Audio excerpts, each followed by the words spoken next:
La vallée noire. Chapitre 1.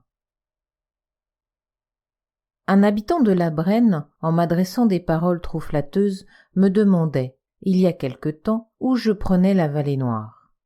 Cette question me pique, je l'avoue. Je viens dire aux gens de Mézières-en-Brenne, aussi bien qu'à ceux de la Châtre, où je prends la vallée noire. Et, mes chers compatriotes, je la prends où elle est. N'y a-t-il pas une géographie naturelle dont ne peuvent tenir compte les dénominations et les délimitations administratives ? Cette géographie de fait existera toujours, et chacun a le droit de la rétablir dans la logique de ses regards et de sa pensée. Si c'est un pur caprice de romancier qui m'a fait donner un nom quelconque, un nom très simple, et le premier venu, je le confesse, à cette admirable région que nous avons le bonheur d'habiter, ce n'en est pas moins après un examen raisonné que j'ai fait de ce coin du Berry, un point particulier ayant sa physionomie, ses usages, son costume, sa langue, ses mœurs et ses traditions. Je pensais devoir garder pour moi-même cette découverte innocente. Il me plaisait seulement de ramener souvent l'action de mes romans dans ce cadre de prédilection. Mais, puisqu'on veut que la vallée noire n'existe que dans ma cervelle, je prétends prouver qu'elle existe, distincte de toutes les régions environnantes, et qu'elle méritait un nom propre.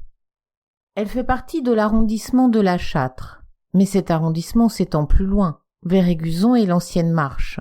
Là, le pays change tellement d'aspect que c'est bien réellement un autre pays, une autre nature.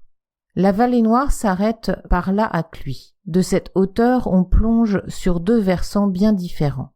L'un sombre de végétation, fertile, profond et vaste, c'est la vallée noire. L'autre maigre, ondulé, semé d'étangs, de bruyères et de bois de châtaigniers. Ce pays-là est superbe aussi pour les yeux, mais superbe autrement. C'est encore le ressort du tribunal de la Châtre, mais ce n'est plus la vallée noire. Plus vous avancez vers le Pin et le cours de la Creuse et de la Gargilesse, plus vous entrez dans la Suisse du Berry. La vallée noire en est le bocage, comme la Brenne en est la steppe. Je veux d'abord, pour me débarrasser de toute chicane, tracer la carte de cette vallée. Faites courir une ligne circulaire, partant, si vous voulez, de Cluis-dessus, qui est le point de mire de tous les horizons de la vallée noire, et faites-la passer par toutes les hauteurs qui enferment et protègent notre bocage. Du côté de Cluis, toutes les hauteurs sont boisées.